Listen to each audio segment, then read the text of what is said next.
পলক ভাই আসসালামু আলাইকুম। আমরা কিন্তু নেট দিয়ে লাইভ করতেছি। পলক ভাই, ইন্টারনেটের কি অবস্থা? সাবেক তথ্য প্রযুক্তি প্রতিমন্ত্রী জুনায়েদ আহমেদ পলক আন্তর্জাতিক অপরাধ ট্রাইব্যুনাল থেকে বের হয়ে পুলিশি পাহারায় চুপচাপভাবে প্রিজন ভ্যানে ওঠেন। এরপর আরও কয়েকজনকে ওঠানো হয় সেই গাড়িতে।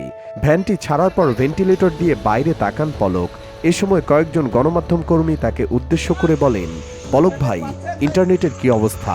ইন্টারনেট আছে তো? এ প্রশ্ন শোনার পর মুখে আঙুল দিয়ে তাকে কিছুক্ষণ চুপ থাকতে দেখা যায়।